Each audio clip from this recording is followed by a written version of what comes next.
Yo, what's up, everyone? As you could tell by the title, we've got an attacker tier list for the competitive alliance battles today. As I've been only playing runners, really, I've got Vaincre with me, who has won the previous Super League season and has done very well with double attackers. What's up, Vaincre? Yo, what's good, y'all? And yeah, the meta in competitive alliance battles is very different, or well, not crazy different, but quite different from the league battle meta, as there are no EX characters, so there are some differences. I think we can start the tier list with Alber. You have been playing Alber a lot last season, Vaincre, putting up crazy numbers with him. He can definitely kill a lot of units. What are your thoughts on him? Where we should put him, but I think it's quite obvious. Yeah, it's pretty obvious in my opinion that Alber should be the best attacker. Yeah, And once you get those PDs, it's just like it's easy. Once he has the perfect dodges, he can win basically every 1v1. Yeah. 3 automatic dodges is a huge advantage, and he just one-shots almost every unit. He can take out defenders, attackers, and runners. The only real counter to him is Cracker, kind of.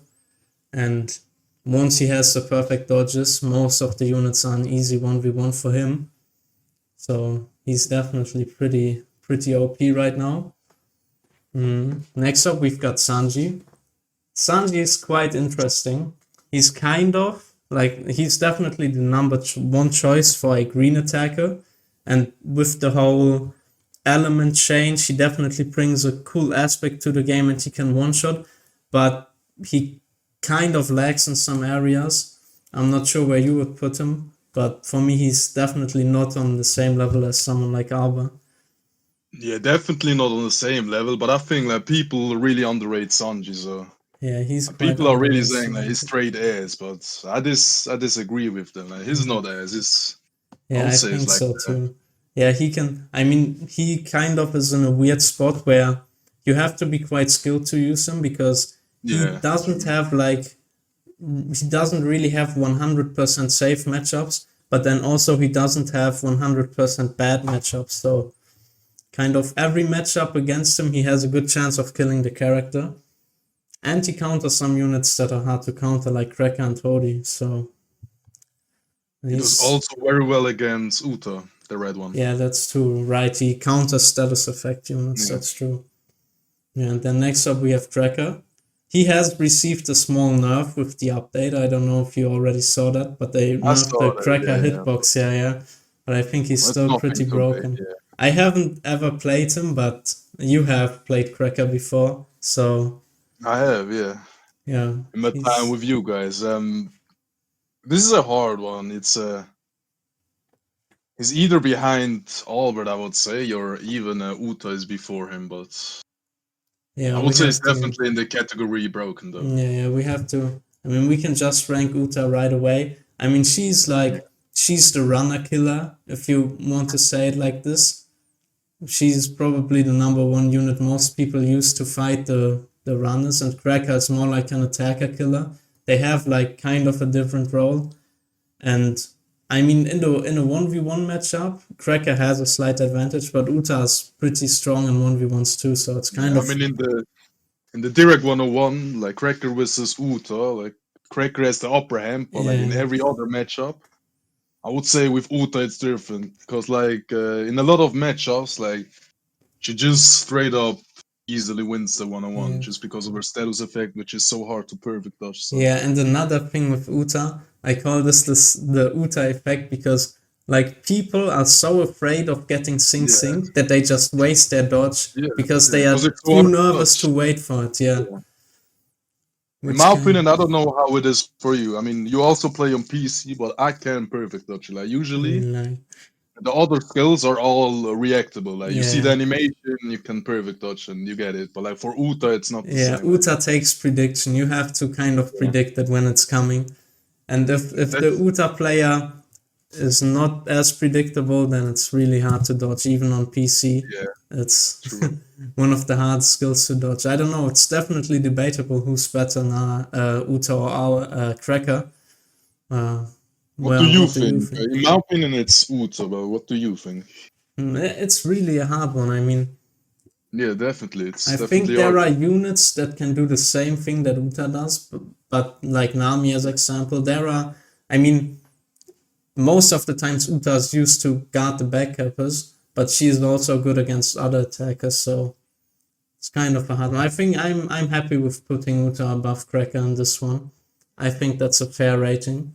Yeah, let's leave it like that. Yeah. Suits. Then we can continue with the next status effect character, which is Nami. And oh boy, Nami, I think Nami is probably the most cancerous unit in the game. Yeah, Like, she can be pretty toxic. yeah, Nami is super annoying, but the thing is, I've played some Nami in the past, and there is some room for inconsistency because she needs to stack, and if a cracker or Hodi gets through to her, I mean Hodi doesn't do that much damage, but especially if a cracker gets through to her, it's a relatively easy kill for him because Nami is not that strong in a straight 1v1, and she needs mate support to like prevent characters like Cracker from pushing her. And if the like team fails to support Nami, she's not that good. But if the team supports Nami, she might actually be broken. But I think we can put her at meta because she needs the team to support her. And once she dies, the team is kind of in shambles because they have been supported by Nami the whole match and then she's gone. So I don't know. Yeah, This one I is. totally agree with you. I would put her not on the broken level though. I would put her, Yeah, we I can guess, put her in maybe the number meta. one unit in the meta. Yeah, she's a bit better than Sanji, I believe. Yeah, I think so too. And we have another character who's good at destroying runners and Killer. I think he's really underrated, actually. Yes, definitely. Like we I have. think he's even better than Sanji in my You opinion. think he's better than Sanji? Yeah. I mean, yeah, he is really good. Like he has not seen much time in alliance battles yet. Only mainly like German kings plays him, right? They have a boost for Killer, but he is actually so good, especially now with a really strong red meta. Since he's blue, he can put in a lot of work. He's anti-animal kingdom, so he kind of counters Alber and King. And the capture block, I think it lasts like 25 seconds without 7 warlords. That's a really long time, which can just make a runner useless. Yeah. Yeah, I totally agree with you. I think we can leave him like that. Don't you think so? As Yeah, number I think 2 in so the meta too. type. I think so too. No, Robin is kind of. I mean, Robin is definitely not meta. Yeah. Do you have Robin Max or something like that? I don't have her at all. Not even Me unlocked. neither. But I've seen a few in alliance battles, I guess. She's good against runners, right? But she suffers especially against stealth effects. Yeah, if you ask me, she's straight ass. I know I'm gonna make some people mad, especially those who are simping for Robin, but Yeah, well, she's you have probably to be gonna honest. be. She's probably gonna be at the bottom of playable. Yeah. I mean, she's kind of tanky for an attacker. She gets a lot of damage reduction in her skills, but It's only against runners, though, not. well, I think in the skill where she does like the multi hits, I think she has 70% damage reduction while using that skill. But she only does a lot of damage to runners, so only really a runner counter there, and then there are runners like Hodi who will just destroy her. So she's kind of not that good as you said. I think we go with playable. Yeah, and then who's who is really underrated as well. What do you think? Right, you have Gabon in your alliance who played who's who in the I played a lot of Super Who's League Who as season. well. It's definitely underrated. But I don't think he's above those other meta units. I think. Would you put him at the as bottom number of 4. meta or top of playable? I wouldn't put him as the same level as Robin. Like he's definitely meta. I would say so. He's definitely underrated. Like, okay, the problem is he is an anti straw hat unit, but there are not many straw hats in the game at all, which are meta right now. Well, like most people don't even know his traits. He can resist status effects after using his skill. He resists knockback. He ignores damage reduction. And he has the Kaido trait where he heals. Like if you fight Cracker, he's just gonna heal you with the biscuit skill, and Yeah, the trait can come very clutch. he also does he does good damage. Like when he's above 70% HP, he has 30% damage increase, Yeah, just that's everywhere, true not too. only in treasuries. Yeah, that combined, he also has super short cooldowns as well. Yeah. Like one of his skills has like 22 seconds or something. That's essentially nothing. We could also maybe create a new tier for Robin. I mean, I'm down if we just Do put you him like think in he's at the period same or- level as Sanji, Kill, and Nami? I mean, it depends if we are putting like units as chopper also to mate. I would say who's who is on the same level. But if you would put like a chopper also into playable, I would also put who's who there. Alright, then I think we'll put him into playable and create a new tier for Robin because they are not on the same level. And these are We call it just straight ass or okay, Mets. straight ass. Straight. I'm just joking. Better Nah, than that. we've got this. Okay, Shiryu. Shiryu. I like him, Shiryu. not gonna lie. I know you like him. Man. Okay. I mean, the main That's why he's problem. here in the list, right? The main, pretty the main problem with Shiryu is that he does not beat any of the meta and broken attackers in a 1v1 most of the time. Yeah. Like if the players are at the same level, Shiryu just doesn't do much in a 1v1, honestly, against other attackers. I mean, his skill combo one-shots, but he has nothing defensive and no recovery going on for him, which all the meta and broken units have.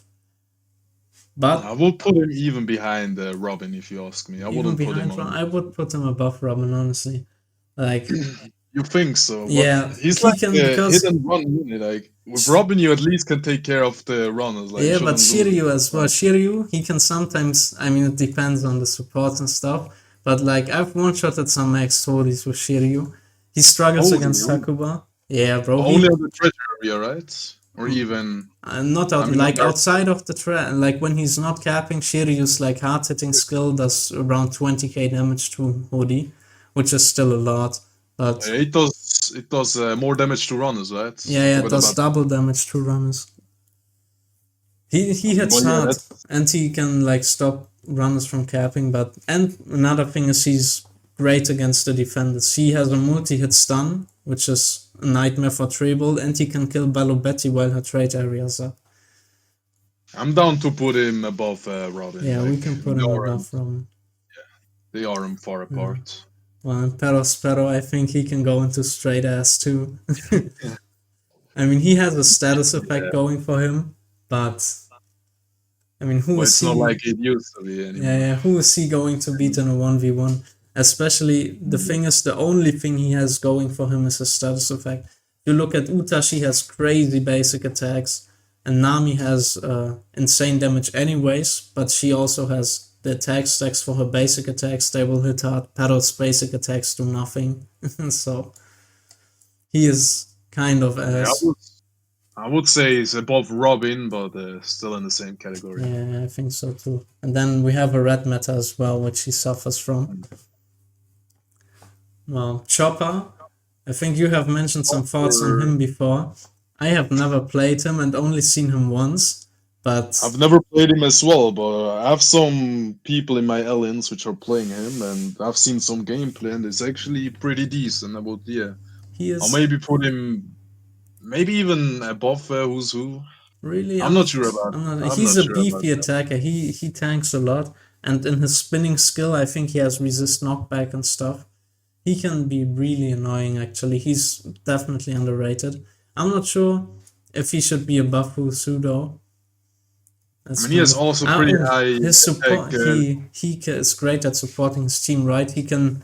his trade area makes your teammates resist status effects. Yeah, he has that one. He has a 75% attack buff, which is also pretty nice. That's true. Yeah, he ignores damage reduction on his skill 1. Or is it skill 2? The one of the skills is gonna... Yeah. And he can make his teammates resist status effects, which is honestly pretty good. Yeah, I think he deserves to be above Ozu. I mean, he's a pretty new unit. It would be weird if he's like that ass that he isn't even above Ozu. Yeah. Last but not least, Katakuri. I mean, he doesn't have too much going for him. He can basically just one-shot people, and then he dies. In my opinion, I would. Maybe you're disagreeing with me, but I wouldn't. I would put him to meta, but like the 4-1, because he has really high damage output. Yeah, his damage output is extremely high. I mean, like, Yonko was playing Katakuri Alber in the last Super League season, and he dropped like 11 kills in one match, which is just crazy. I mean, but you know, I just recommended, I think yesterday or 2 days ago, a teammate of me, shout out to Rayri, that he should play Katakuri, and I was watching practices of them where he played him. And he was dropping 7 kills after 7 kills. Like, if you know how to perfect dodge, and he's not easy to play. Like, you need to be kind of skilled. Like, you need the to know perfect how dodges need to be on point for him to get the recovery and stuff. Exactly. I mean, his dodge is good. He has like 30% HP recovery on a perfect dodge, which is insane. And he has a dodge cooldown whenever he gets hit. So, like, 50%. if you get hit by... Yeah. He gets his dodge back super quickly, and the dodge is pretty OP. You need to hit the dodges, though. Otherwise, he's not gonna put in that much work. And also, I don't know if you knew this, but if you perfect dodge a multi-hit skill or multi-hit normals, he recovers more HP, not only 30. Like, you so can get... this is like a glitch, or... I don't know if it's meant by them like that or not, but just how it is. Okay, that's actually really interesting. That's pretty good. Yeah. I If you didn't know perfect, about for that. example, like the biscuit skill of Cracker, you can gain full HP back if you're 10 HP. That's actually crazy. That is actually crazy, yeah. I mean, he one-shots, his basics are pretty good. And his dodge is good. Yeah, now with the buffs he got, his, in my opinion, definitely meta. Yeah, I mean, I've seen a bunch of Katakuris, more than I've seen Who's Who, I think. Yeah. And there's a reason for it. And he's great at taking out defenders. And he can, it's kind of like a gamble. He can one-shot everyone, but he's gonna get cooked once he's synced. So I think it's fine to put him at the bottom of meta tier. Definitely. Yeah, it looks fine to me, I guess. He could also be at the top of playable, but we'll leave him at the bottom of meta in this one, I think. We're gonna see how this develops. We might be getting some new units throughout the upcoming season, so there will be some changes throughout the season, but for a preseason tier list, I think this is looking pretty good. I would agree with you. Looks pretty, how to say it, accurate. Alright. I think it's time to wrap it up then. This is it for the video. Vaincre's channel will be in the description, as well as the Super League Discord. Join that one. Peace out.